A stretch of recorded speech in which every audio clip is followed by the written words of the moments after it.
Yo, we've been waiting for this day for over 3 months and maybe even longer, and it's finally here, Inauguration Day. But there's still a lot of questions that remain. Will Ross get freed on day one? Will Ross get freed later today? Will Trump buy the 1 million Bitcoin? And why is Trump launching his own altcoin literally days before the inauguration? And of course, what will David Sachs do as the quote crypto czar? And we're seeing that the odds, the polymarket odds for the strategic Bitcoin reserve are skyrocketing. Things are getting crazy. There's a lot of noise going on right now, but let's dive into it. Let's see some clips from over the weekend. The reign of terror against crypto is over. And the beginning of innovation in America for crypto has just begun. You are already seeing results that nobody expected to see. Everyone is calling it I don't want to say this, it's too braggadocious, but we'll say it anyway. The Trump effect. It's you're the effect. Since the election, the stock market has surged and small business optimism has soared a record 41 points to a 39-year high. Bitcoin has shattered one record high. Wild times. All right, guys, I'm not alone here. I am with our boys, Chris Alaimo, and of course, Dom Bay of Proof of Workforce. So we got a jam-packed show for you guys, but let's just start with the beginning. So the clips I just played, first of all, that was David Sachs at the Crypto Ball on Friday, where Trump announced the official meme coin, what's it, $ Trump. And then the following clip was Trump at his event on Saturday. And of course, he's still taking credit for the Bitcoin pump. And then this morning, you guys saw, if you guys were looking at the price, we got an Omega candle. Wait, no. God candle. We saw the low from 99K to the high of 109K. We'll cover where the price is currently. But the big story that everyone on Twitter was making a big fuss about, rightfully so, I would say, was the Trump coin. So I got an article here from No BS Bitcoin titled President Trump YOLOs a shitcoin on the eve of inauguration. A new meme coin launched by President-elect Donald Trump has hit a market cap of over $10 billion, marking Trump's latest venture into cryptocurrency and merchandise sales in the lead up to his inauguration. Now, in a True Social post late Friday night, I think it happened around, I forget what time it was, but it was late in the evening, around maybe 9 o'clock Eastern time, Trump announced the launch of his own meme coin, the official Trump coin, adding that it, quote, celebrates the winning of the presidential election in his upcoming inauguration. And the coin is supposedly going to be listed on all the major crypto exchanges. But you see a good tweet here from Arkham, and it goes, Trump's net worth quintuples overnight to $28 billion. Donald Trump's net worth is up $22 billion overnight, assuming the CIC Digital LLC and the Fight LLC, which collectively owns 80% of the Trump supply, effectively belongs to him. At the current price of roughly $28, it spiked up to $75, and now it came back down to about 40-something dollars. I think it's 43-ish today. At $28, that stake is worth $22.4 billion. Now, Forbes estimated the president-elect's net worth at $5.6 billion in November of 2025. If this is accurate, the addition of the meme coin stake would be a 5x increase. It's now maybe a 10x increase. Crazy stuff seeing the president launch his own shitcoin. We're entering into some peak clown world stuff, entering a whole new era. Now, going into more of the deep details, the token's website includes a disclaimer stating that Trump is not intended to be or the subject of an investment opportunity or any type of security, and is not political and has nothing to do with Trump's campaign, office, or government agency. The project developers have launched the coin on the Solana blockchain and have initially limited Trump's supply for 200 million coins, planning to expand it to 1 billion over 3 years. You see Predator, losing his mind over the 80% allocation. And I think this is the big point. This is the big point of the Trump shitcoin launch. Regardless of how it all goes, the launch of the Trump meme coin by the president of the United States potentially marks a significant shift in the previously complicated relationship between U.S. regulators and the Bitcoin space, as well as other digital assets. And we got a good quote here from Preston Byrne, and it goes, "One thing that my crypto lawyer colleagues seem to agree on is that the Trump project is one of the most significant things to happen to the industry, period. The president of the United States just YOLO'd a shitcoin, a term of art in our industry, on the eve of his inauguration. This was hitherto completely unthinkable," wrote Preston Byrne, Bitcoin crypto lawyer. Now, he did right now officially, we were kind of just watching it a little bit, been inaugurated as president. And, it's just absolutely nuts, really crazy stuff. But the questions remain the same. And we'll see this play out later today. He's going to have an event at the Capital One Arena. I think it's supposed to be around 1-ish, so about right when the show ends. And it looks like he is going to be doing the executive orders live on stage. So we'll have to see what happens tomorrow, but later today, we'll see exactly what gets pushed through. Now, all the Bitcoiners, of course, are losing their minds over the fact that Trump launched his own shitcoin. And when you could really compare this to what Bukele did, he stacked Bitcoin when that announcement happened. But we got a good quote here from Jack Mallers on Primal. And he goes, "I hope the meme coins and crypto nonsense in the US highlights just how extraordinary El Salvador's Bitcoin journey really is." And that's also a very, very stark contrast we're seeing right now. Now, going to the poly market odds, we'll see, what actually happens later today. But, oh, wow, look, it went down. So earlier this morning, the poly market odds for will Trump create a Bitcoin reserve in the first 100 days reached up to about 55%. I think it was over around 59%. You're seeing it's at 46% right now. And so it seems like the odds are kind of going down. At least this is what we're seeing in real time. And the latest one that Chris just hit me to this morning, who will Trump pardon in the first 100 days? You can see here, even the Ross, we literally just checked this before the show. It was at 85%. Right now, it's at 77%. So it looks like... Which one of those is 99% on that? Scroll down a little. Oh, January 6th. Yeah. Well, he officially said that. But yeah, we're seeing some crazy stuff. Now, my biggest takeaway, and I'm kind of trolling at this point, but really not. Like the one of the most ironic things about this whole story is, Gary Gensler steps down and Trump launches his own shitcoin. Maybe Gary was the good guy after all. Maybe Gary was holding back the flood of shitcoinery. Now, I think the big thing that we are seeing, and of course, we're Bitcoin maximists. We're only Bitcoin. This is why we're simply Bitcoin. We only hold Bitcoin. We only really tell everyone to hold Bitcoin because we think this is the only thing that's going to be a long-term viable play. And then, of course, if you follow the Trump coin saga, Trump or official Trump, party team, they dropped another shit coin, the Melania coin, on yesterday, and the Trump coin just nuked like 50%. And this is why we tell you guys not to own meme coins. So it is kind of, on the one hand, very interesting and hilarious that Trump created an altcoin, kind of rugged the MAGA base with another altcoin in a day and a half or something like that. And this is why we tell you guys not to use meme coins. This is why you avoid the meme coins. Now, I think this is kind of a really bad look for him personally, but also for the industry at large. This could maybe have a lot of detrimental effects moving forward for our whole industry. But the secondary point that I think is being missed on a lot of people, and Preston Byrne kind of hit on it, is we're entering what seems to be some form of unfettered capitalism here, unfettered free market capitalism, full degeneracy going on. Of course, a man who owns a casino would obviously create his own shitcoin. So maybe we're just like one-shotting America from shitcoins to being pro-Bitcoin in real time. But it is looking like we are going to see a totally different political and regulatory stance on Bitcoin. And of course, all of the shitcoins that follow.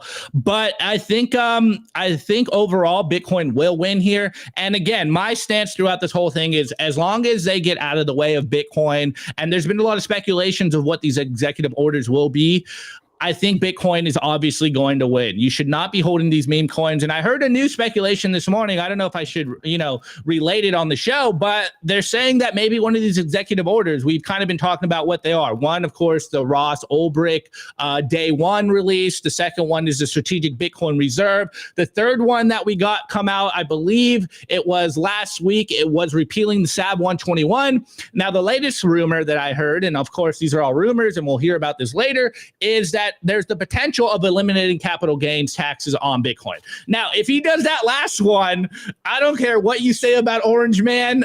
He's good in my book here. And of course, we're also seeing a more pro-Bitcoin SEC go in. So it's some crazy time. There's a lot of noise going on. Obviously, we won't know what actually happens till later. Maybe the Strategic Bitcoin Reserve does get pushed through in the first 100 days, but he needs to release Ross today. That's one of the biggest things. And of course, he's been saying for a while, all promises made will be kept. So it looks like later today, Ross might be freed. And I think that would also be a huge thing for not only us Bitcoiners, but for Ross himself. And, if he follows through on this stuff, personally, you guys cannot like Trump all you want. He's obviously a very divisive figure here. And the Trump shitcoinery, it does leave a bad taste in our mouths, obviously, here at Simply Bitcoin. But if he follows through on some of this other stuff, it looks like we are going to get a very, very interesting next 4 years. And I've been telling you guys for a while. I had our boy Roman kind of hit me in the DMs this weekend. He's like, dude, I told you Trump was going to rug pull us. And I've been saying it on the show. Now we're seeing that Wall Street is coming in and they are catching the shitcoin bug.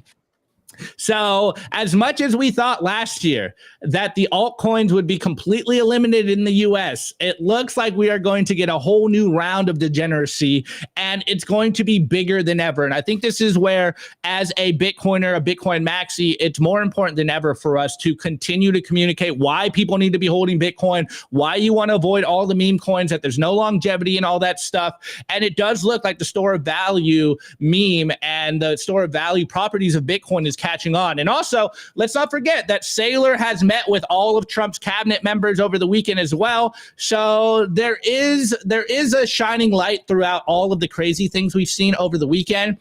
But it was a crazy weekend, to say the least. And I think this is kind of what we're going to be seeing for the next 4 years. Obviously, we are speculating here. We really don't know what's going to play out until a little bit later today.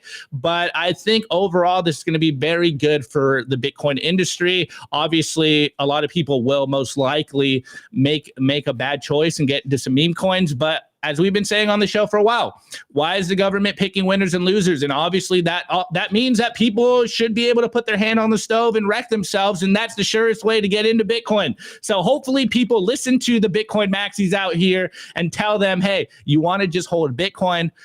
But man, it's some crazy time. Now, it's always a good balance when I pass it over to Chris first. So Chris, this is the 65 IQ take on what's going on. What's your take on all the crazy stuff? You can start with the Trump coin, and then maybe you can, go into speculating about the executive orders.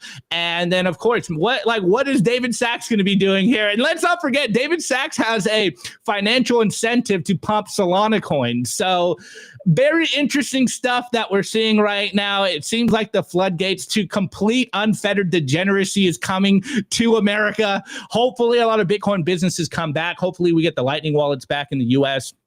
But it's some crazy times. So, Chris, what's your thoughts? I think shitcoiners are going to shitcoin. In the wise words of American HODL, shitcoiners love Bitcoin too. They just love your Bitcoin. So stay humble, stack sats out there.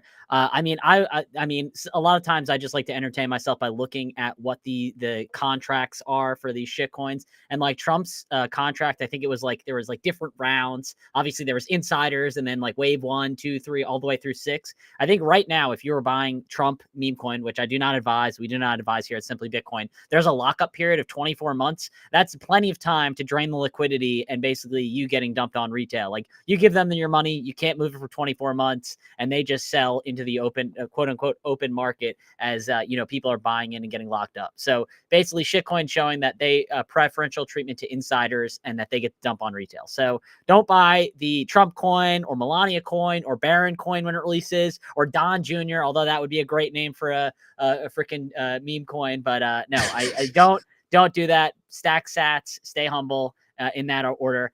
In terms of the executive orders, I mean, I'll speak for myself. Like the only thing that I'm really hoping for that Trump does is pardoning Ross. And I'll be straight up with that. If he does anything above that in terms of, getting rid of capital gain tax on Bitcoin or getting rid of taxes on Bitcoin, that's just an added bonus. But just free Ross. I hope he sticks to his promise of day one, freeing him. Ross has been I would say a political prosecution, and he's been in jail way too long at this point. So I just hope for him, his mom, his family, and his loved ones that he walks free today. With that being said, I think a lot of the fintech or the Silicon Valley bros definitely saw an opportunity at the White House. It was kind of like, I'd say the legacy or how do I describe it? The establishment left up against the corporate Silicon Valley right, or now that the way that it was. Many of them were more on the left, I would say that. And then with blunders in the previous administration for attacking businesses, whether it's in the banking or fintech sector, whether it's attacking the Bitcoin and crypto industry at large, whether it was the mishandling of, a lot of the proxy wars that were in between Ukraine and Israel and Gaza. So I just think it was a lot of blunders over the last few years that have really swung the pendulum in the United States the other way. I think I err on the side of Whitney Webb and Mark Goodwin in the sense that, we want to be cautious, very cautious / bearish on like the administration coming in. I know a lot of the Bitcoiners, and I know Roman's in the chat blowing it up saying that, you don't want to put all your eggs in one basket. And, if you're putting the hands of your fate of yourself and your family and that of politicians, you're only ever going to be disappointed. That remains the same for both Democrats and Republicans. I do think this industry is going to be kinder to our industry, but that comes at the cost of, we're seeing it right before inauguration, the shitcoining.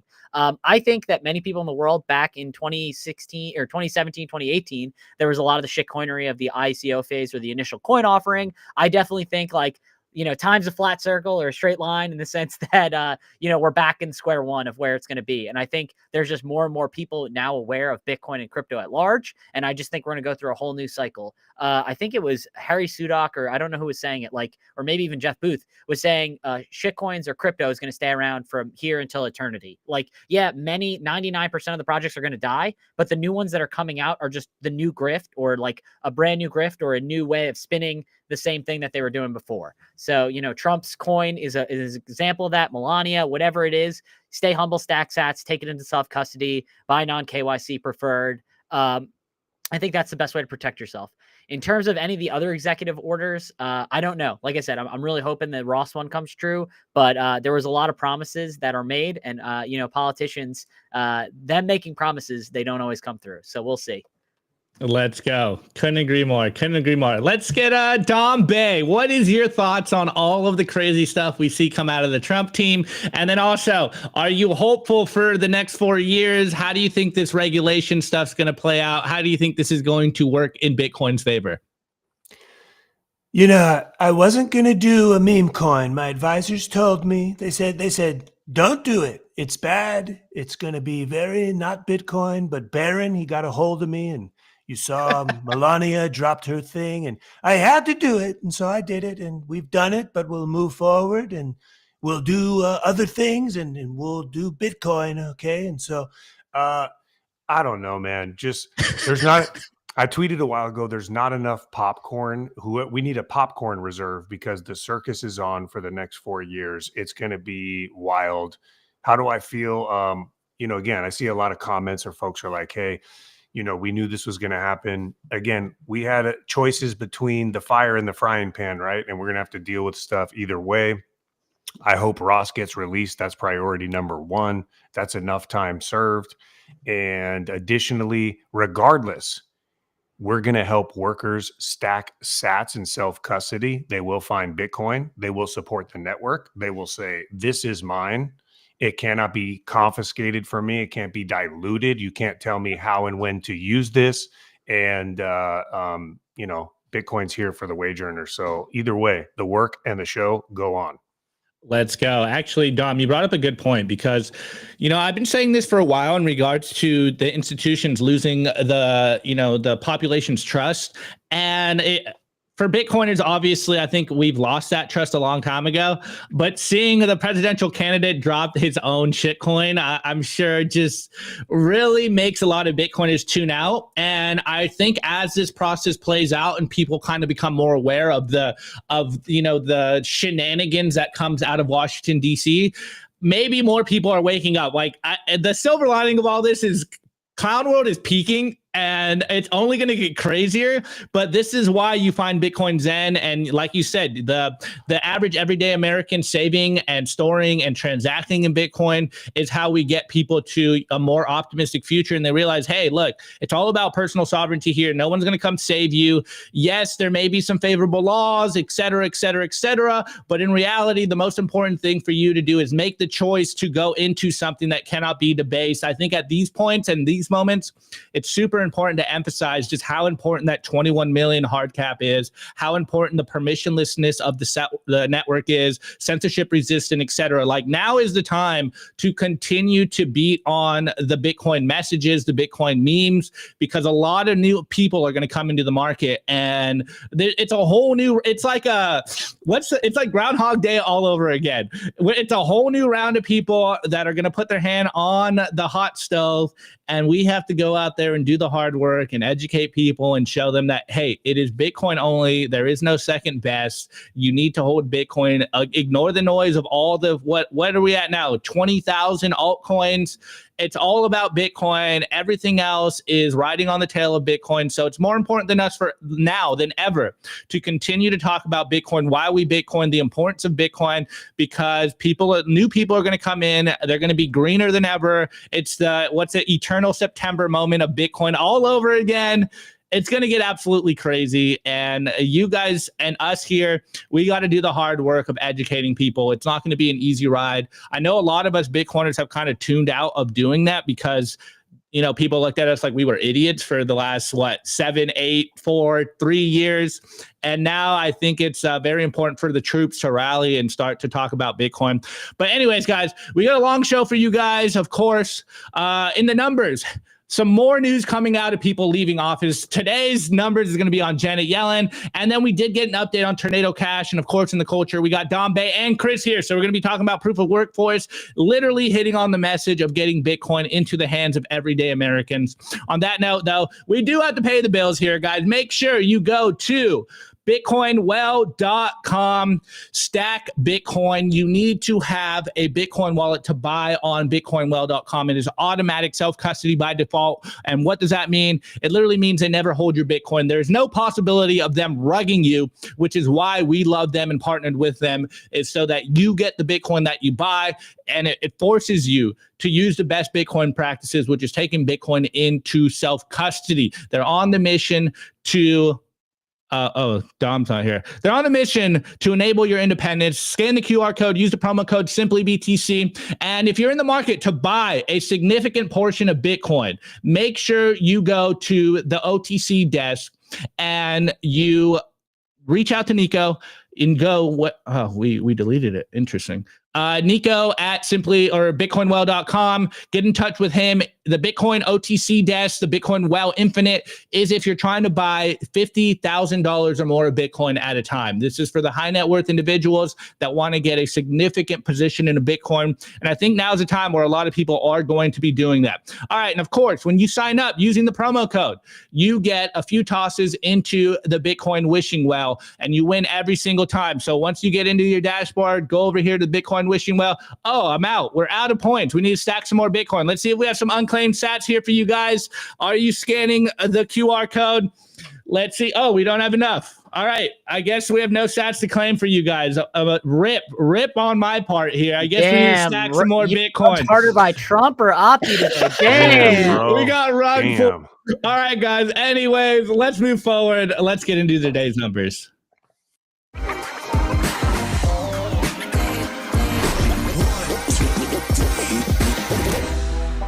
I want to tell you guys about our sponsor, Stamp Seed. Is your Bitcoin in cold storage really secure?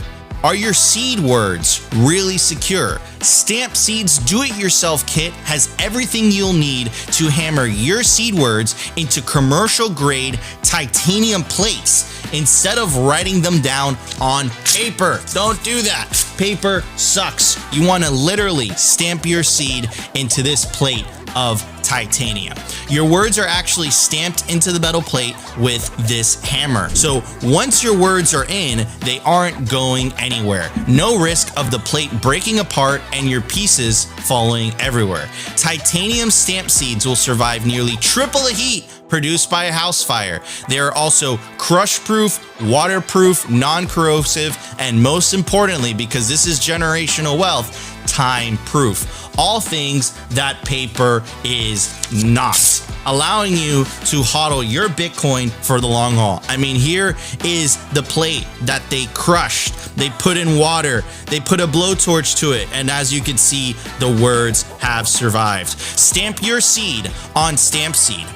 And you can use promo code SIMPLY to get 15% off anything on their store. All right, guys, make sure you get yourself a Stamp Seed kit, scan the QR code, and use the promo code SIMPLY to get 15% off. Guys, don't let your dog eat your seed phrase and you get wrecked on generational wealth. You need to ensure you back up your Bitcoin properly. Also, guys, on that note, there is over 2,200 of you guys watching the show. Make sure you smash the like button. If it's your first time here, make sure you hit the subscribe button, and also comment on the video. Let us know what your thoughts are on all the crazy stuff we've been seeing over the weekend. But of course, I'm over here on Clark Moody's dashboard. We got to read some Bitcoin numbers. Current Bitcoin price is $103,780 per Bitcoin. The current sats per dollar, aka how much Bitcoin you can buy for a single dollar, aka how much the dollar is worth in Bitcoin, is currently at 964 sats per dollar. Feels so good being under that 1,000 sats per dollar. The current block height is 880,096. I repeat, 880,096. And the market cap of Bitcoin in fiat terms is at 2.06 trillion. The Bitcoin versus gold market cap is currently it's at 10.99%. We're almost at 11%. And the total percentage of Bitcoin that will ever be issued is currently at 94.34%, with roughly 19.8 million Bitcoin circulating. You might want to get some just in case it's catching on. Well, rather it is catching up. All right, guys. So crazy stuff going on. Not only are we seeing a presidential candidate launch his own meme coin, we're seeing Gary Gensler step down, but over the weekend we also saw Janet Yellen step down, and she left this incredible, insane letter. And let's not forget that, what was it, last week we were kind of trolling her and fact-checking her on this idea that the amount of money that they printed for the stimulus in 2020 was the very reason why we're seeing inflation. But of course, Janet Yellen's like, oh, it only factored into a little bit of the inflation. Well, let's read this letter here, guys, and let's see what she's saying on her way out. It's very interesting how transparent they are when they are leaving office, but when they're in office, they're talking out of both sides of their mouth here. So of course, we have Janet Yellen here, and this letter is sent to Honorable Mike Johnson, Speaker, U.S. House of Representatives, and this was January 17th. So what's that, Friday? She goes, "Dear Speaker, I write to keep you apprised of actions the Treasury Department has taken in regards to the debt limit." Again, they have no money. They're already bankrupt at this point. But let's keep going. In my letter of December 27, 2024, I noted that the Fiscal Responsibility Act of 2023 suspended the statutory debt limit through January 1st, 2025, and established a new limit effective January 2nd. And I inform you that the Treasury expected to reach the new limit between January 14th and January 23rd. This letter serves to notify you, pursuant to 5 U.S.C., of the extraordinary measures that Treasury will begin using on January January 21st, so tomorrow. First, I have determined that by reason of the statutory debt limit, I will be unable to fully invest a portion of the Civil Service Retirement and Disability Fund not immediately required to pay beneficiaries, and that a, quote, debt issuance suspension period will begin on Tuesday, January 24th of 2025, and last through Friday, March 14, 2025. My predecessors have declared debt issuance suspension periods under similar circumstances. With these determinations, the Treasury Department will suspend additional investments of amounts credited to and redeem a portion of the investments held by the CSRDF as expressly authorized by law.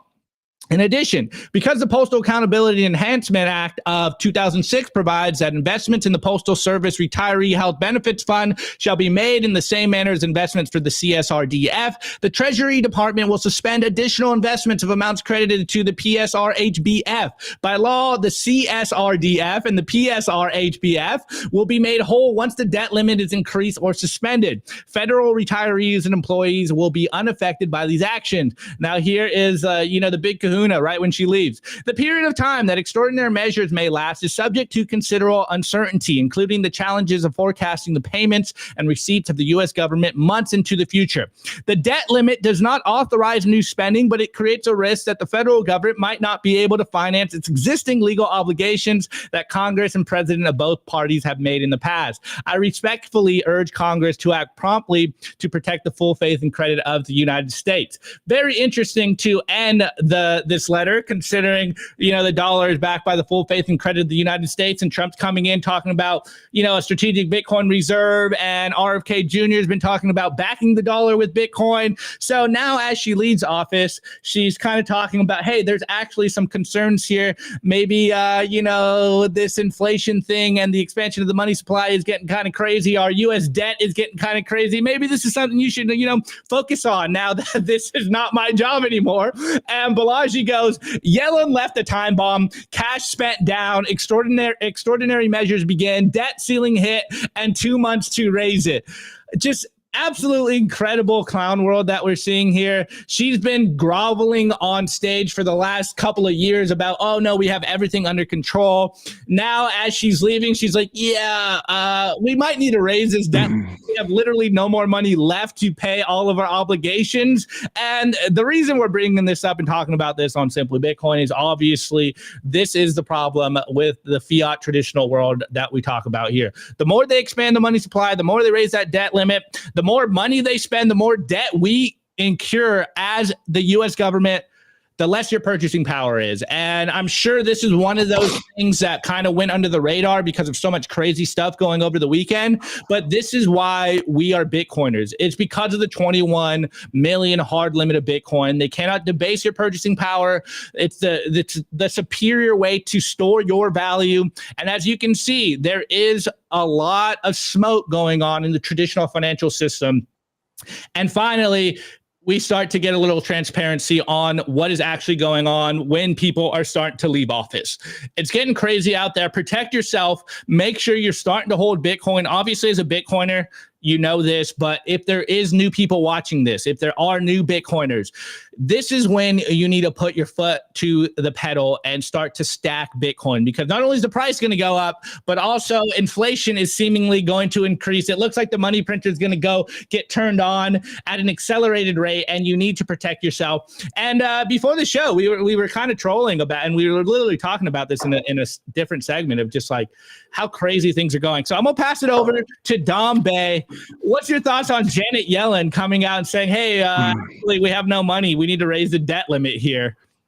Yeah, I'm going to take the alternative view in that Janet Yellen's just giving a pretty standard end of term report saying like, hey, y'all, everything's there as you would expect it, business as usual. You'll have to raise the debt ceiling again, which is pretty par for the course now. There's a little piece in there about only having to pay liabilities for some of these like funds, which one of them was a retirement fund. We always talk about workers on there. That's frightening. Like, hey, we can't invest the money into the portfolio. We have to just pay people and we don't have the money. But they're going to have to issue T-bills and business as usual, right? When it comes across the paper, you're like, whoa, this is gnarly. But when you look at what they've done in the past 5 years, pretty standard operating mode for the Treasury. Yeah, 100%. I mean, I said it a while ago and I got in trouble. I'm like, it doesn't matter which politician, it gets put in as the figurehead. They're going to have to continue to print money. So, it looks like the money printer's turning on. And you know what that means for Bitcoin? It means numbers going to go up. So I guess low-key bullish here. I don't know. Bullish? One of your fans said, do it in your Trump voice. They wanted the same report. So I'll give them a quick brief one. Here's the thing, okay, is that Janet Yellen, she's always yelling, and that's why it's her last day today. We're friends. We do get a wedge salad from time to time, and Crooked Hillary is there at times, and we allow her to sit near us. But Janet Yellen, she did an okay job in the Treasury, and we're going to fix it. We'll do tariffs, and we will reestablish the dominance of the U.S., and so don't worry about that. You'll get your retirement, and everything will be good. Lol, absolutely. Dom's got 4 years to work on that. We got 4 Hey, years whoa, of the Alaimo, Trump what do you mean? impression. What you mean work on it, bro? We're gonna keep using it. It's gonna 4 years of use. Bro, remember we did that podcast where my voice was lost, where I was like, well, here's the thing is that the problem with Yellen is that my man, needs work, but yeah. Okay, all right, Chris, what's your thoughts on Janet Yellen's report leaving, and what does this mean for Bitcoin from the right side of the bell curve? I think it means I kind of take a similar stance to Dom. It's just like, hey, the finances are fucked. Here's the way I'm leaving them, but we need to raise the debt limit. We need to print more money, and all asset prices are going up, but mostly Bitcoin. I will caveat and say that it is kind of fucked that, like, Dom and I talk about this a lot, with dealing with pensions and workers and all that. Basically, imagine your employer being like, hey, this promise that we made, we're going to match your 401k, your 403b, your retirement account. And then just all of a sudden, hey, we got to pay people. We're out of money. So we're not going to do the match. And like, that's going to obviously affect you and your ability to retire. This is why we advocate for Bitcoin, to hold it in self-custody yourself. We obviously advocate for pensions to start putting Bitcoin on their balance sheet as a way to cover their liabilities that we foresee in the future. And Dom has a better idea of the numbers, but a lot of the pensions, are in danger of not being able to fund their liabilities. I think the rule is when you're at 60%, it's kind of like a breaking point of like, hey, like we either need to do something fast in order to raise money in order to be able to cover it. If you're at 40% debt to or like asset to liability ratio, so 40% is your assets compared to the liabilities that you have, I think it's basically, that means like you're insolvent and there'll be no way to come back, barring they just print money to make up the difference, which Dom has mentioned before. A lot of times in a lot of these spending bills or these omnibus, we have to pass them bills. A lot of times they front run the funding of them, meaning that like, hey, we give you a lump sum of money, and then normally they're not even enough. So it's like they're giving them billions or millions of dollars. And a lot of times that's still not enough because they have toxic assets. And I know Max Kaiser does a great bit on that. Basically, that Wall Street loves to place these toxic, horrible assets that you never have yourself or your grandmother buy, and just like use it as the pension funds as ways to buy it because of, reasons that they have to, because of their charters or what says that they have to have on their balance sheet. So a lot of times they force the pensions to have these horrible assets that you'd never want to own. Yeah, this letter is an advertisement for sound money and Bitcoin, right? Here you have the largest nation in the world, the most dominant nation in the world, saying, hey, we have to raise the debt ceiling once again. That, like you said, Opti, doesn't matter who's in administration, the debt chart is just a straight line up that's accelerating like crazy. So what happens when things get too hectic? Not too different than what happens if you have a family member or friend who falls deep into debt and they can no longer maintain the operating mode of their own household. They're going to start scrambling and they're going to grab funds and resources from wherever they can. We saw this in the 08-09 crisis. We saw it in COVID. We'll see it again. And when the government grabs value, the easiest place to grab it is not from the billionaires, the Jamie Dimons, which is very clear. It's to take little pieces from workers, pensions, retirement funds, take a couple dollars here, a couple dollars there. It adds up to billions, trillions, right? Who's left holding, who's getting rugged? Your everyday worker. So that's why you need to find Bitcoin, because the government cannot rug you if you hold your Bitcoin in self-custody. Let's go. Hey, actually, I'll cover this in the news, but yeah, great take. And yeah, this is why we always talk about this. Like as a Bitcoiner, if you're only stuck in the fiat world, and I think this is why Bitcoiners are so optimistic, and this is why, The Big Short is a lot of Bitcoiners' favorite movie, is because it's doing exactly exactly what Dom and Chris were just talking about. And this is why I said in the beginning that we're going to see a whole new round of Wall Street degeneracy with tokenized blockchains, et cetera, and all this crazy stuff. And we're hearing rumors of what this might entail. But for all of the people out there, normal people, what we always emphasize is the importance of sound money. And Dom, great take. This is an advertisement for sound money. Everyone out there is, I think, also seeing that all roads lead to Bitcoin. There's still a lot of people that don't understand what's happening right now. And, it's a shame, right? Why they're going to get wrecked. But this is why it's our duty here, not only on Simply Bitcoin, but everyone in the chat, to continue to have these conversations and use all of these signals to point people towards sound money, because this is the only way we can actually fix what's going on. As Lynn Alden always says, this train ain't stopping for no one. And the only way to stop the train is to literally step off the train and start to hold and save Bitcoin. So incredible times we're living in. As Clown World starts to peak, it is very interesting how you're seeing a fork in the road, and there's two realities playing out right now. Those still in fiat world, those with their heads in the sand in fiat world, and and then those that are on the Bitcoin sound money train. Hey, one thing, Opti, you said a whole new level of grifting, and a few days ago I tweeted out or X'd out, right? The grifts we're going to see will make FTX look like a lemonade stand. And for context, the FTX collapse resulted in $8 billion of assets just poof being gone. Well, the Trump meme coin, I know it's different because it's liquidity and it's not like, but it had nearly 8 billion of a drop in a few hours. So again, as the money supply expands, the grifts are going to get crazier. And whatever happens in this cycle is going to make FTX look like a piggy bank, a lemonade stand, a carnival sideshow. And you just have to be prepared for that and stay the course, and you'll be good. Totally agree. 100%. That's literally the signal here.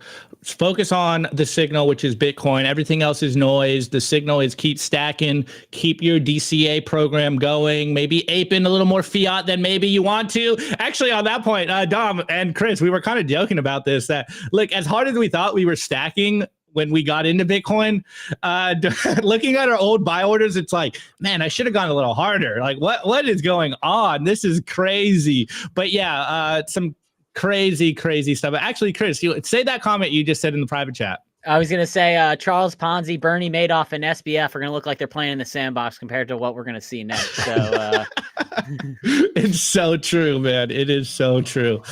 Absolutely insane stuff. All right, guys, let's get into the news. We actually have some breaking news that just dropped right when we went live. And then we're going to have another update on Tornado Cash, guys. So, a little bit of what's just happening. And of course, the Trump family, and then some, I would say, very significant news coming out of the Tornado Cash story. So here we go. I want to give a very special shout out to our sponsor, Compass Mining. They make Bitcoin mining accessible to everyone, from beginners to experienced investors. Their turnkey miners gets you online and hashing within 48 hours, making it easier than ever to start your mining journey. Plus, with their active marketplace, you can resell your miner at any time, adding flexibility and value to your investment. Visit their website to access a wealth of resources, learning everything you need to know about Bitcoin mining. Take your first step into the world of Bitcoin mining with confidence. Discover more at compassmining.io. Again, compassmining.io, and see how Compass Mining can power your success.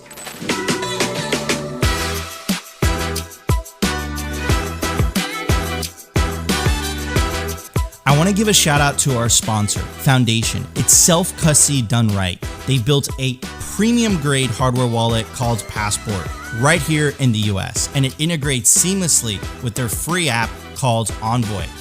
Passport is fully open source and verifiable. It's the most intuitive Bitcoin wallet design with a UX reminiscent of a classic feature phone, so you'll know how to navigate it and use it the moment you pick it up. It's also air-gapped, meaning Bitcoin stays offline, never touching an internet connection.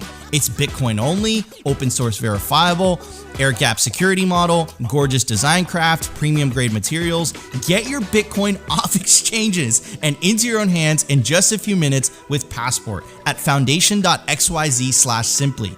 Get peace of mind.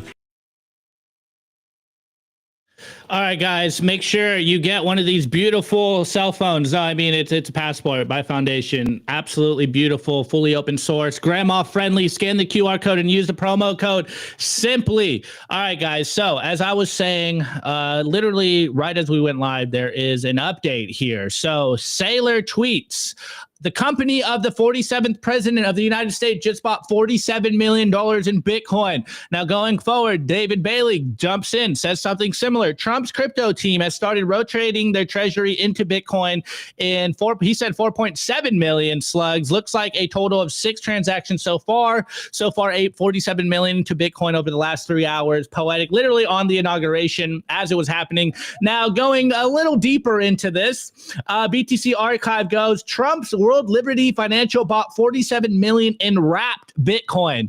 So kind of an F here, kind of an L, but it looks like they're trying. I don't know what kind of tomfoolery they're doing buying wrapped Bitcoin, but it is interesting that all of Bitcoin Twitter, or at least the big influencers here, are saying it is Bitcoin, but when you look on chain, it is wrapped Bitcoin. So I would call that kind of an L, but at least I guess they're buying Bitcoin. I don't know. What's your guys' take on this before we move into the Tornado Cash story? Let's go with Dom. You're already downvoting this. So what's your thoughts on this? Yeah, L's all around. If taking profits out of a meme coin where, there's a good likelihood that hardworking folks are just going to be out on money, that's an L. And the wrapped Bitcoin L. So double L here. Double L. Okay, Chris, what's your thoughts on this? Well, obviously we saw pictures of Saylor with Eric Trump, so maybe they were in the DC ball, the crypto ball, and the DJ is blasting Levels by Avicii, rest in peace. And he's like, yo, it's a wrap, you guys won, buy some Bitcoin. He's like, yeah, definitely. And he's like, wrap Bitcoin. So that's what that ended up happening. No, obviously it's not Bitcoin. I think they're only going to get rugged. And I think many people in the crypto space are going to get rugged doing that. So stay humble, stack sats, buy real Bitcoin. Yeah, I mean, there's a lot of rumors going around that there was a lot of Bitcoiners in the Trump team, talking about the administration, the regulation, putting into the policy of the Bitcoin Strategic Reserve. And it just seems like a lot of L's going around. Launches his own shitcoin, buying wrapped Bitcoin, the World Liberty Financial, DeFi platform. Just a lot of L's here. I'm gonna be honest here. A lot of L's. All right, let's go to the next story because this is the one that is actually probably real signal, a lot less noise. So I'm over here again on nobsbitcoin.com. Highly suggest you guys check out No BS Bitcoin. It's of course Odell's company, as it's titled. It's no bullshit Bitcoin. So we have a headline here: Tornado Cash sanctions reversal has no effect on developers trial, says DOJ. So remember, we covered this a while ago that a court dismissed charges, and now Roman Storm was trying to get a reversal on his case. Doesn't look like it's going through. So let's go into this a little bit. Tornado Cash developer Roman Storm seeks to dismiss charges after a Fifth Circuit ruling reversed sanctions against the software. The U.S. government argues this reversal doesn't impact the criminal trial, asserting the case primarily concerns control over the Tornado Cash user interface. In a motion filed on January 17, 2025, the U.S. government continues to accuse Roman Storm and his associates of aiding the Lazarus Group in money laundering by funding infrastructure, maintaining algorithms, and leveraging smart contracts to enhance the anonymity for Tornado Cash users. On December 18th, Roman Storm has renewed his bid to dismiss money laundering and sanction violation charges, citing a recent Fifth Circuit decision that found the company's smart contracts were not a sanctionable property. The U.S. Department of Justice prosecutors now claim that the sanctions reversal doesn't impact the criminal trial against Tornado Cash developers, adding that the case is about control over the Tornado Cash user interface, not the validity of the sanctions. The filing repeats that Storm intentionally took part in and facilitated money laundering transactions and can be held liable for this conduct, even if the transactions could have occurred without his deliberate involvement. And we have a quote here, and it goes, "The defendant regurgitates arguments about the supposed requirement that a money transmitting business has, quote, custody or, quote, control over the funds being transferred. For the reasons already briefed at length, that argument is meritless and finds no support in the statute or the case law," was stated in the government. The government's opposition highlights the DOJ's continued willingness to leverage criminal enforcement as a tool to shape the law, in this case specifically to introduce FATFA Recommendation 66 on the classification of non-custodial UIs as a category of, quote, virtual asset service providers, which have not yet been adopted by the U.S. Shouts out to Lola Leeds for the rage. She's been on this beat for a while. So, really, this is a disappointing outcome, to say the least. Obviously, it's setting precedent, which is going to really probably set what's going to go on with the Samurai Wallet case. So this is not looking very good. And yes, of course, you guys have been saying for a while, like, it's Tornado Cash, it's Ethereum mixer. What does this have to do with Bitcoin? But again, this is setting precedent for how Bitcoiners and Bitcoin privacy software is being prosecuted. And Chris, I think you were here the last time we got that first update. So what's your feelings now seeing this recent update? It is very disappointing. As much as there's euphoria around Bitcoin and President Trump talking, pro Bitcoin statements, we're seeing that these cases around Bitcoin privacy, or rather, crypto privacy, are not going in the direction that we thought it would. So this is definitely another disappointing story right here. So Chris, what's your thoughts seeing this?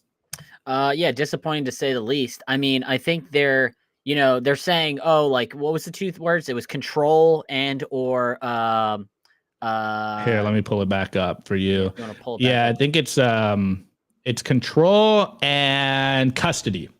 Yeah, so they're saying you don't need control or custody to basically say that you're committing money transmission. But the wild thing that many people have brought up, even the defendants Roman's lawyers were saying, is Tornado Cash is still running, even though Roman is currently in jail. I know we've seen this, linked in multiple ways. We saw this with the Bitcoin Fog case. We see this with the Tornado Cash case. We're seeing this.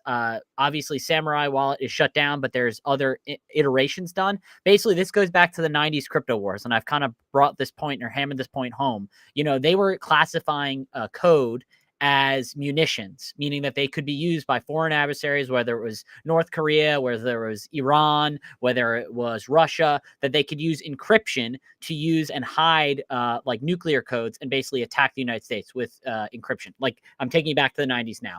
So obviously, many of the developers, they were trying to prosecute Phil Zimmerman. He was famous for being the boss of Hal Finney, rest in peace to Hal, and also the creator of PGP, which is pretty good privacy. Long story short, a lot of these developers were open source developers and cryptographers stating that code is speech and it's protected under the First Amendment.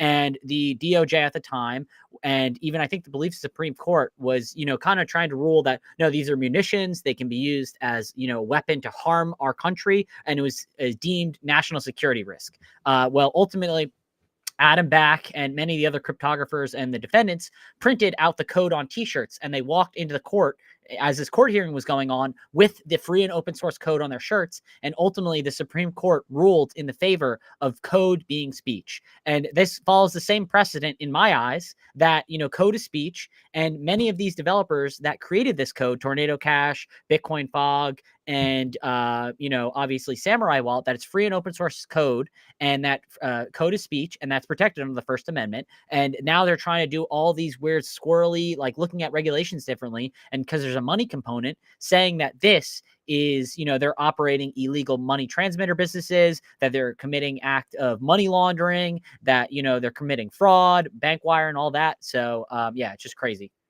Yeah, to say the least, man. It's very disappointing to see the lawfare against Bitcoin play out, or rather, cryptocurrencies at large. And we're seeing that this is obviously them being frightened and trying to attack the on and off ramps and privacy in general. And good take, Chris. Before I pass it over to Dom, though, guys, like or smash that like button. Let's get up to 200 likes within the next 5 minutes. We just need 20 likes on YouTube. Everyone else, smash the like buttons, even though it doesn't matter on the algo. But if you love what we're doing here, it really means a lot to us. All right, Dom, what's your take on this this court case right now, or rather this shooting down of Roman Storm's appeal? Yeah, this is Alaimo's home turf right here. You have one of the most leading, just knowledgeable folks on privacy. He loves that stuff. But I will say this, there's a lot of contradictory things happening, right? But a couple parallels in what we're talking about. On one hand, you have this Trump coin, and there's this concept of, hey, it's a free market. The people are responsible for their own decisions. You're going to have bad actors, good actors, let the market sort it out. But when it comes to privacy, the approach is any privacy is automatically determined to be used for bad actors. So, there's a lot of details with the tornado case and all these different privacy tools. At the end of the day, those are contradictory of each other. Privacy can be used for good intent by good people for peer-to-peer exchange of value. And privacy not being tracked down by people trying to figure out how much Bitcoin you have, that can coexist with bad actors.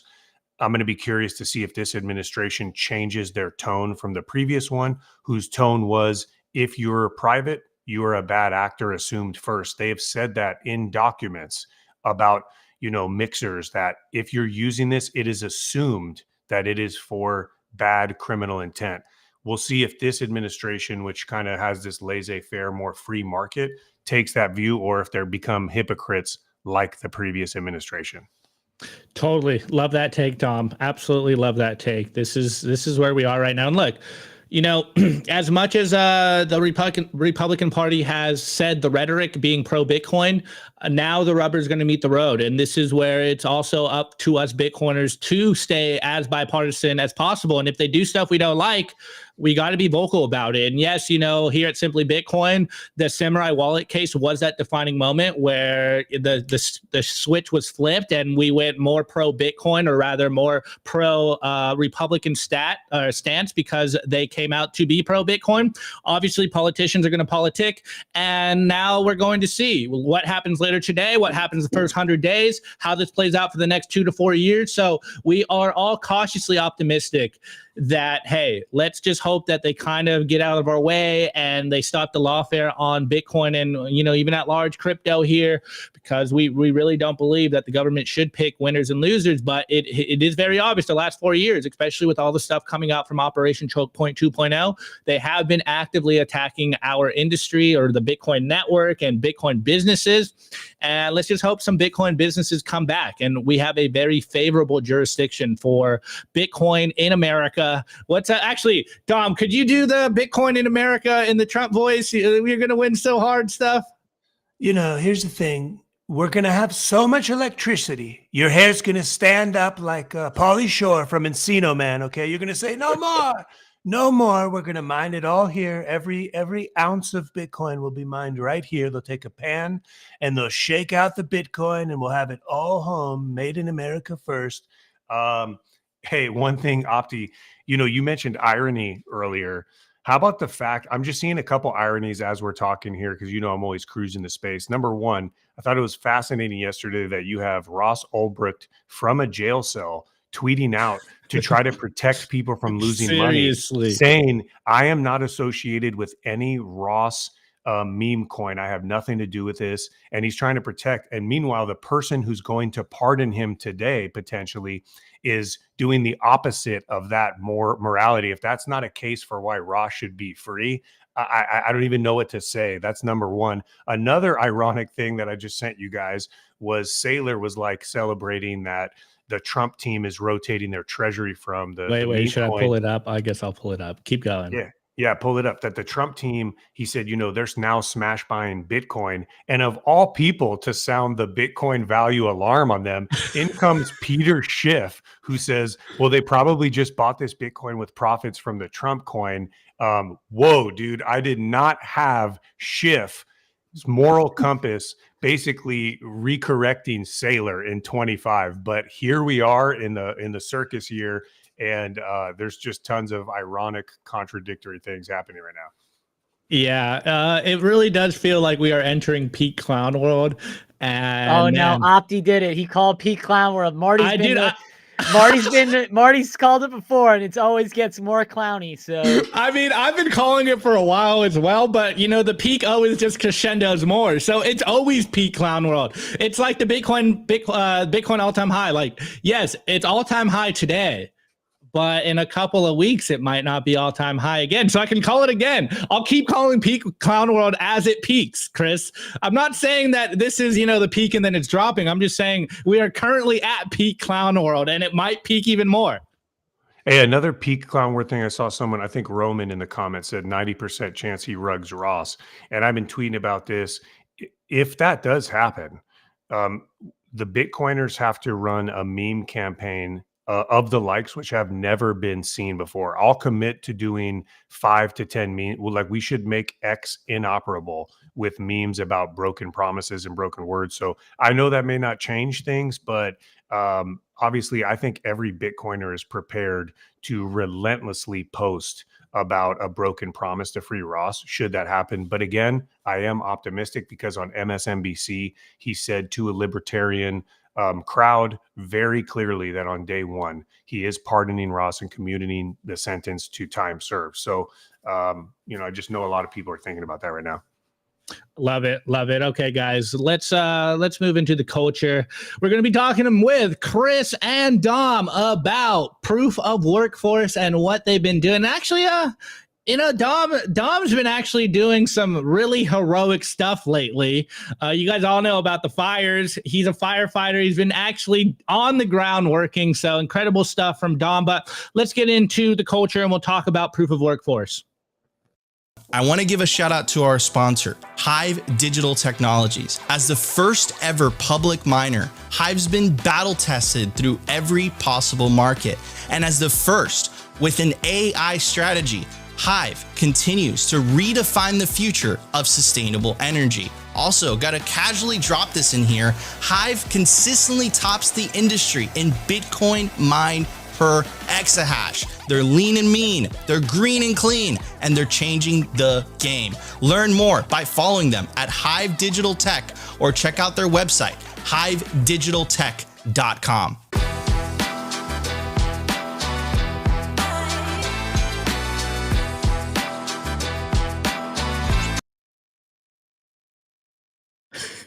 Shout out Dom back there. All right, guys, before I keep going. Dang, that beat was sick. Before I keep going, make sure you guys get a ticket to BitBlockBoom, a true Bitcoin conference. It's going to be April 3rd through the 6th, 2025. Get your tickets today, guys. Everyone FOMOs into the conferences last minute. It's the cheapest the tickets will ever be. It's jam-packed with events. This is where LobbyCon came out. This is where PoolCon came from. It's going to be a lit event. It's coming back to Dallas. Shouts out to Gary Leland. We love this event. This is kind of like the home event for me personally. You guys already know my story in regards to BitBlockBoom. It's where I met all the cool people that I now consider my friends. And it was the only event that kept going during 2020 when the world shut down. So come support Gary and everyone here. The whole Simply Bitcoin team's going to be there. And we're also, hey, if you don't want to buy a ticket and you want to just stack some sats, we will be streaming this on our YouTube channel as well. So I hope to see you guys in the flesh. Anyways, let's go to proof of workforce. So I guess I'll pass it over to Dom since Dom's kind of the face of it. Chris is on the background here a little bit. But man, Dom, incredible work you've been doing. Maybe actually first, let's do, for people that aren't aware of what you're trying to do with proof of workforce, let's do a little TLDR and then we can kind of talk about all the developments since the last time you've been on the show. For sure. I know y'all have had me on before, so thank you. And again, to your fan base has been hugely supportive, and we have tons of followers from your crew that reshare our work. So I want to thank everyone listening for sure right now. Proof of workforce It is a nonprofit that is committed to education-based initiatives for wage earners, workers, unions, pensions. We do municipalities, and now we're starting to do some state level work. Our goal is very simple: to make sure workers and wage earners win with Bitcoin. That's it. We start with self-custody. We try to teach and pass on the genesis story of Bitcoin, and that is our work, and we're doing it relentlessly right now. This year is off to the races. I've already done, I think, 10 presentations. We had our first union this year, which was the Blackfoot firefighters out of Idaho, from a webinar we had. They just voted to unanimously voted to put Bitcoin on the balance sheet and hold Bitcoin in self-custody. We also had an announcement with California Assembly member Phil Chen out in the Anaheim, Orange County area. And we're working on maybe doing a bill or something along those lines and a few initiatives. So we work nonstop. We are going to make sure people forever know the story of Bitcoin, why it was created. And that's kind of who we are. And Alaimo, you know, he puts in work for us. So he takes more calls than I could ever hope. And this would not be possible without our board of directors, which has tons of talent on there. We got Lisa Huff, we got Mags Granowska, we got Joe Carlasari, we have the CIO of Houston Pension. That's Opti's hometown. We have Hoffa. Correction, I'm not in Houston. I'm not in it. Oh yeah, wherever you're at. Tejas, you know, or I thought you were from there. No. And basically, yeah, that's kind of what we do. We have an incredible community, and all kudos goes to the Bitcoin community. You guys posted our work, and I got like 5 calls from unions right after that saying we want to learn about Bitcoin. So that's us. Let's go. Absolutely incredible. Actually, Chris, you want to chime in here? And then I do kind of want to ask you guys a couple questions of how these conversations go. Yeah, I mean, I can't really add much more than what Dom said, but yeah, we're just an organization trying to get the workers or people that receive an income that are not business owners, that are not multinational corporations, to learn about Bitcoin, to self-custody Bitcoin, and understand the importance and mission of hard and sound money, and self-custody their Bitcoin. That's kind of our mission. Love it. Love it. Okay. Now, my first question is, look, Dom, Chris, I forget how many times we've had you on the show, but every time you come on, there seems to be new developments that you guys are working on. You guys are on the ground, you know, trying to spread Bitcoin education, of course, the adoption of Bitcoin. Now, my question is, it's 2025. How do you think Bitcoin is received now? When you go to these unions, I remember when you first came on, Dom, you were telling us like they're basically laughing me out of the room. Now it seems like we're being taken very seriously. What do you think that vibe shift started, and what do you think you're going to see in 2025?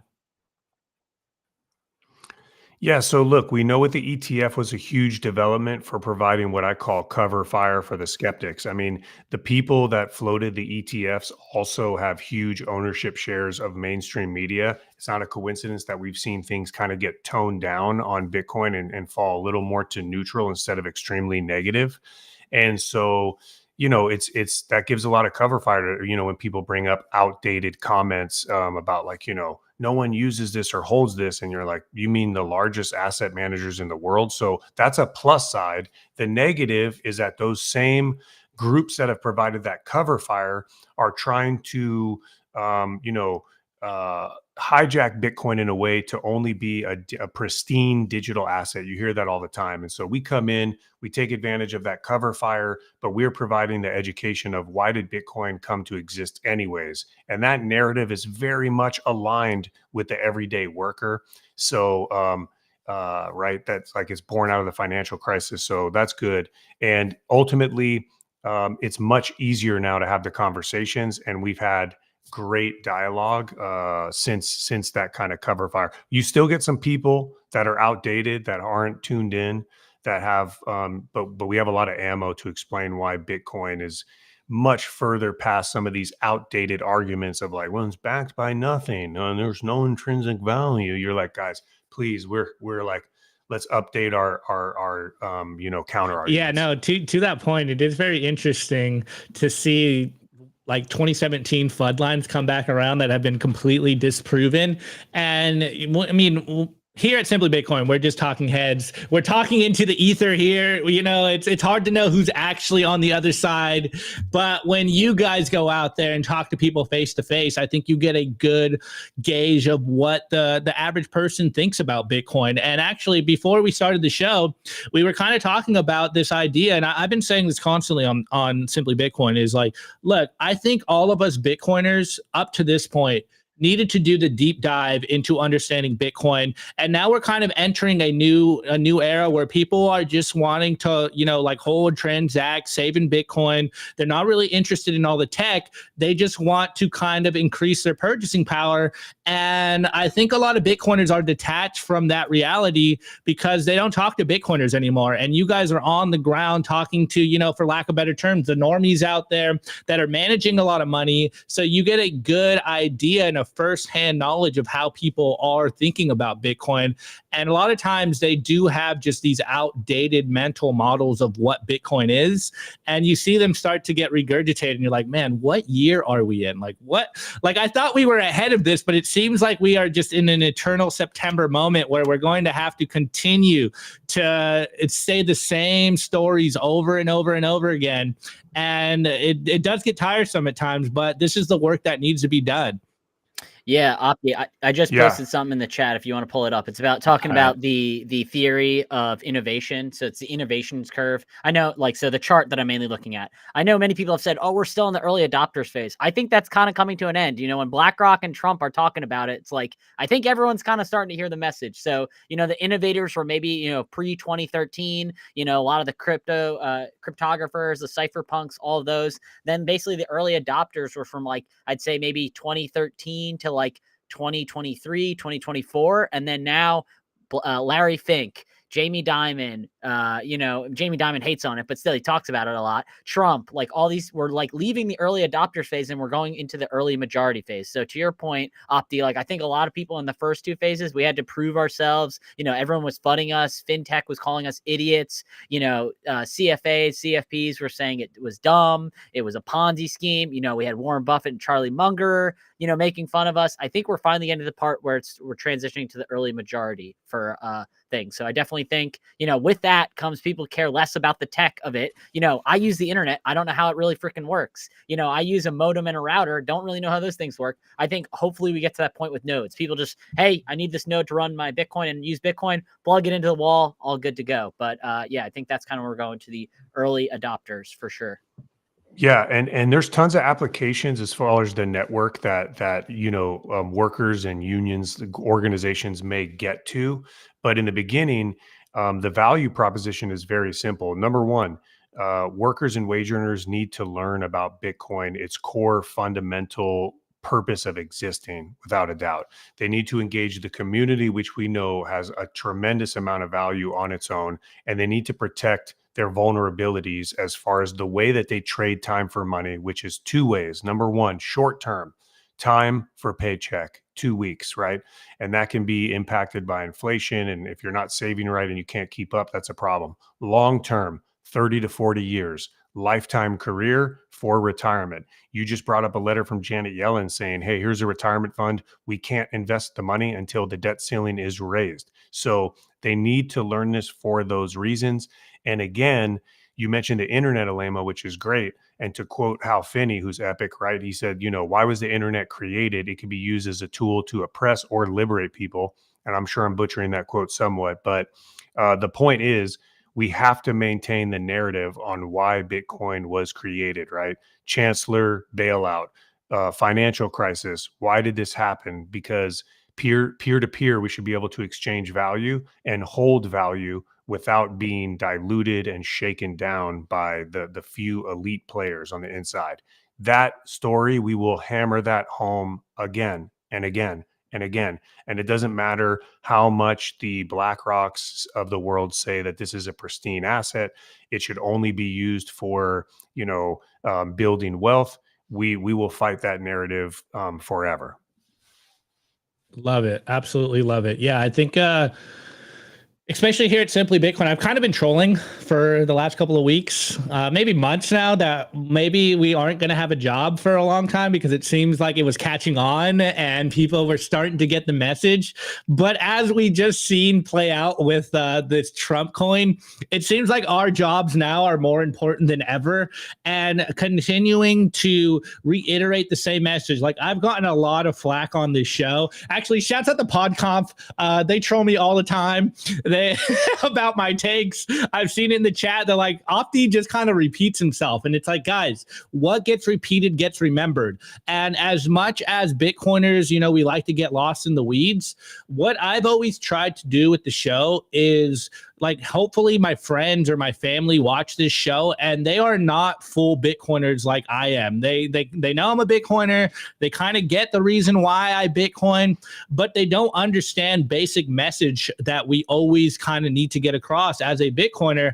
And like Dom's saying, you're having these conversations, you're putting in the work every day, probably repeating yourself constantly to new pension funds, new unions, but there's new people hearing the same message that you heard years ago. And this is the important work, to just show up, continue to spread that message, and show that, hey, this isn't about the institutions adopting Bitcoin. This is about the everyday American or the everyday planet Earth citizen saving in Bitcoin and protecting themselves. So kudos to you and doing all the work. Now, Chris, I'll pass it over to you. You want to chime in here a little bit? I know you got the right side of the bell curve take on everything, and you probably like to get lost in the weeds. So how is your view talking to all the normies out there, and what's your take on all this?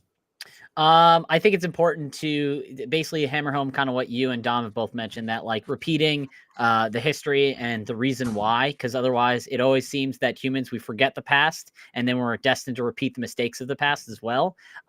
With that being said, I do think many people on Bitcoin Twitter or X, as it is, or Nostr, say like, oh, like we need to make Bitcoin easier for the masses. And I agree that's true. Like, they shouldn't know all the cryptography and all the stuff that's going on in the back end that's connected to this vast network of nodes, and there's Bitcoin mining. Like, I think for the everyday person, for Bitcoin to succeed, not saying it hasn't, but in order for it to accommodate the masses coming in, it should be like, I know Peter McCormack hammers this home. He's like, there's 3 things I want Bitcoin to do. I want it to be able to send, receive, and save in Bitcoin. And the easier and faster I can do that in self-custody, the better it is for the network, and the better it is for people joining the network as well. So, if we can make a node that you plug in, don't even have to do anything. You plug in, press start, that's good. And then you have a wallet on your phone that you can send and receive and save on your own wallet, self-custody, not a custodial wallet. I think the better off we are in the long run. Totally. Couldn't agree more. All right. So I want to speculate a little here. What do you guys got on the roadmap? What do you think is going to come down the pipeline for 2025? I'm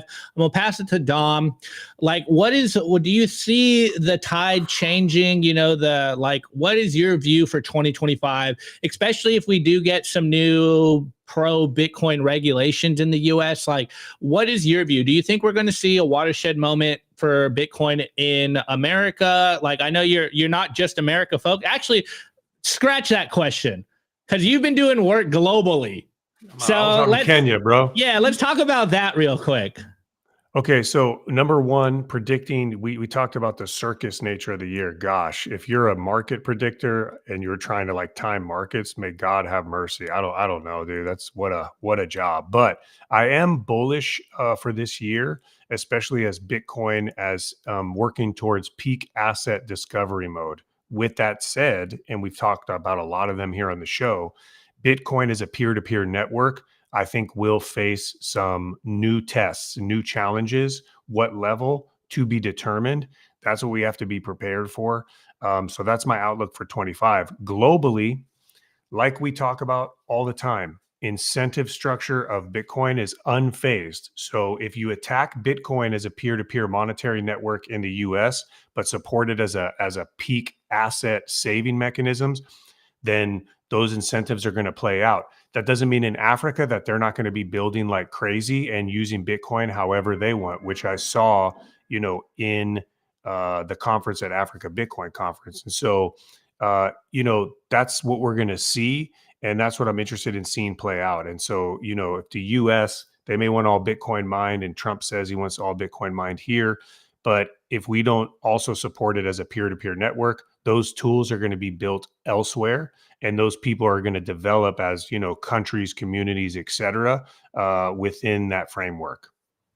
Love it, Dom. Love it. You know, it's funny. It's funny when Dom puts on the professional hat because he's super professional. But being Dom's friend, he's one of the funniest people out there. So love it, Dom. Love it, man. Go. You know, here's the thing. What I predict is Bitcoin's going to go to the moon. Okay, you're going to say, "Stop! It can't go any higher." And I'm going to tell you, we'll go higher than that, and we'll go again. And then Barron will launch a coin, and we'll go higher again, and we'll go to the moon. And all right, whatever. I'm always. I got. You know, I'm down, dude.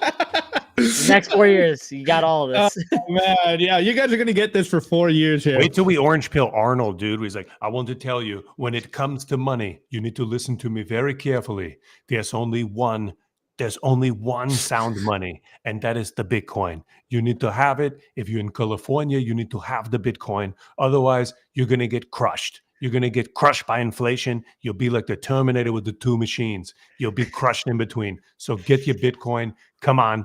Do it now. Come on. We'll get him soon, dude. 1 year. Give us 1 year. Amazing. All right, guys. I just want to give you guys the floor. What do you guys want to hit on? What you know? Let's plug Proof of Workforce one more time, or some initiatives. Actually, could you maybe leak some stuff that you're working on, or you got to plead the fifth on this stuff? No, we can leak some things. We're not doing any like government clearance work. So we have a ton of unions in the pipeline for presentations this year. Those are already set. So I would expect more local, small unions. I'm not talking about larger unions to potentially get Bitcoin on the balance sheet. We're working on something very cool, a mining component where workforce organizations may be able to kind of collectively mine. We'll have more details on that, but we got some cool partners, and I won't say anything because nothing's finalized, but I think there could be a very cool mining component. Something else very cool is as we get more, you know, we've orange pilled now globally, I think 7 or 8 unions. And so they become kind of members of our movement. And so eventually, by the end of the year, we're going to have workers and wage earners from all over the world across all over trades. And they're going to be able to communicate with each other at no cost, right? We're going to give them a platform to interact and work with each other and help kind of like grow that network of Bitcoiners that work day-to-day, wage earners, right? Your blue collar Bitcoiners. So those are really exciting things. And then, dude, Chris, me and Alaimo, you know, we're going to be firing up a platform on YouTube to kind of track our work throughout Proof of Workforce. I wish already that we had content. Like I was just in Kenya and I was at the firehouse in Kenya and they were dealing with some stuff about membership. They didn't have toilets at the firehouse I went to. And we were able to help them get Bitcoin on the balance sheet and learn self-custody. And I wish I had like footage of that experience because for them, it was transformative. But we're going to start getting content onto YouTube so people can kind of track this journey, see us interacting with the workers of the world.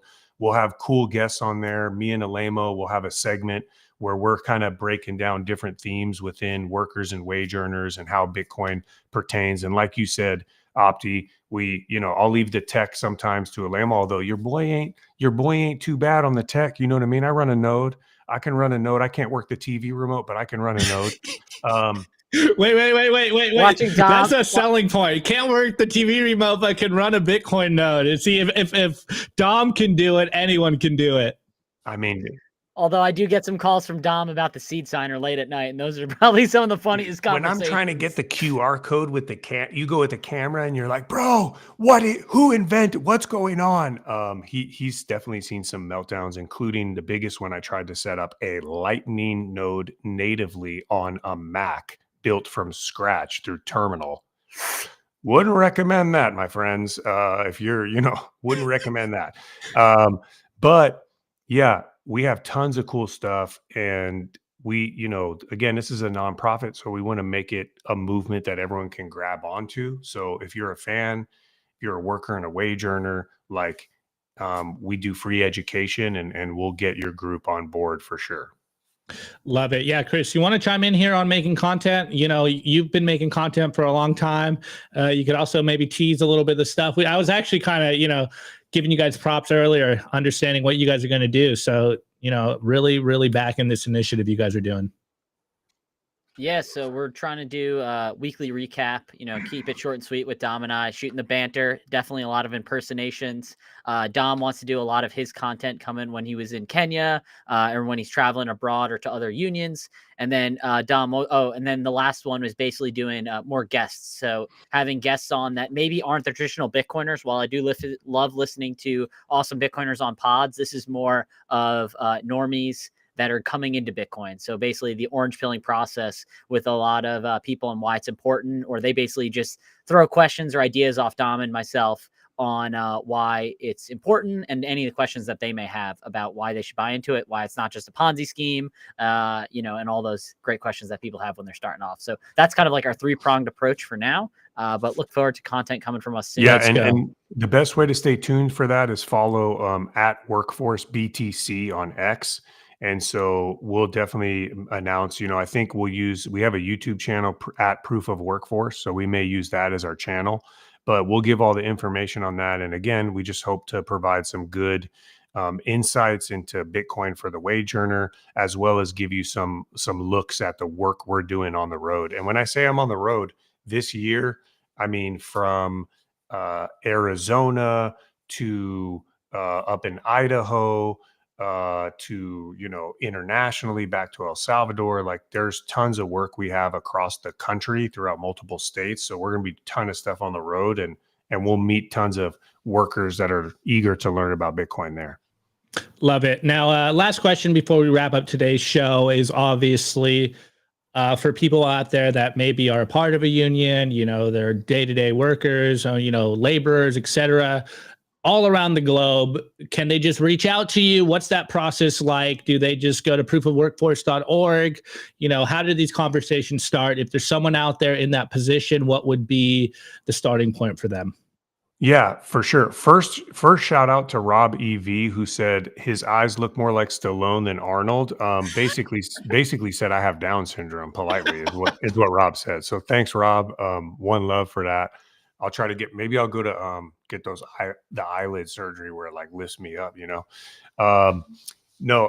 You can basically, how this works is a lot of times we get in touch with labor groups or workforce orgs through a couple ways.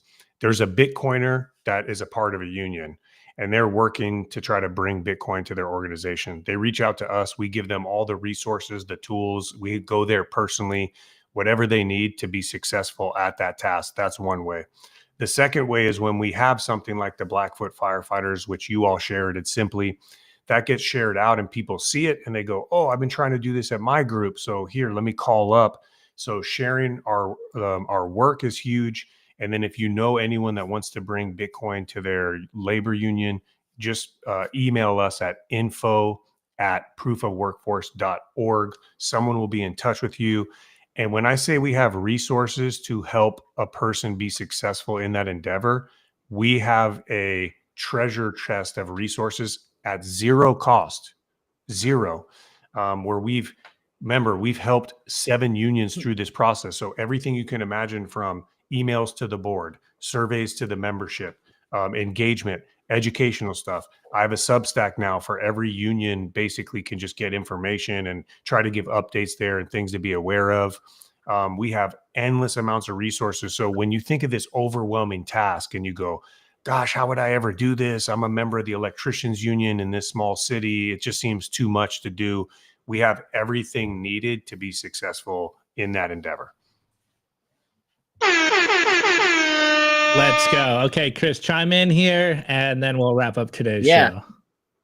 Yeah, no, CFOs love us because it's $0 to the organization. But, I know it's beginning of the year now and tax season has already the 2024 tax year has ended. But, when you're sitting in December, you're like, yo, we made all these sick gains. We made all this profit, but we don't want to pay taxes on all this money. A charitable contribution to proofofworkforce.org is, a tax deductible expense. So you can say, hey, we're doing, they helped us out, put Bitcoin on their balance sheet so we can, you know, hide the tax gains and give them a charitable contribution. We'd love it. We'd appreciate all the help we can For the get. companies it is, but just for the individuals, because we're a 501c4, it's not tax deductible. I think we'll probably create a C3 in the future, but for individuals, I want them to know that if individuals support the charity, unfortunately, it's not tax deductible.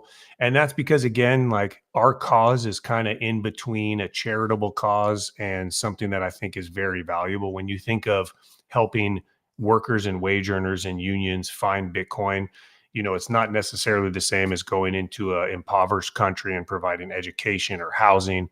So, but I think we will have a true, like a charitable only cause with it. But again, I believe our mission is critical to the workers and wage earners of the world. I said it on your show the last time when I closed my Sylvester Stallone kind of droopy eyes. And Rob, EV, it's all love, bro. You know, I'm just joking. When I close my eyes and I open them and imagine the world of Bitcoin in 10 years, I don't think that we've won if people are still struggling to pay their bills, still slipping into homelessness, still having a hard time, and they haven't found Bitcoin, while we're all super wealthy from our, you know, highly appraised asset, saying have fun staying poor, and Fink and them all made a fortune on it. I mean, I don't see that as a win. And so all we're trying to do is introduce the workers of the world to this so that in the next 10 years, hopefully they'll be there with us. They'll be strong. And whether it's robots or automation coming to displace them, they'll hold something of scarce value that they can have for their family to kind of move into the future. Let's go. Double horns for Dom today. Absolutely killing it. Chris, Dom, thank you so much for coming on. Guys, go check out proofofworkforce.org. Nico is in New York at PubKey right now. Was covering the inauguration this morning. He'll be back tomorrow. On that note, guys, let me pull you behind the scenes. Hang out for a second. Thank you so much, everyone. We really appreciate you guys coming, hanging out with us, trolling me in the chat. This is the way. Of course, on your way out, if you enjoyed this content, smash the like button, comment on the YouTube video, on the Rumble video, on the Twitter post, and of course, smash the subscribe button, guys. We love you. We'll be back tomorrow. On that note, it's been your boy Opti, and I will see you on the flip side. Today's episode was brought to you by BitcoinWell.com, a Bitcoin-only platform on a mission to enable financial independence.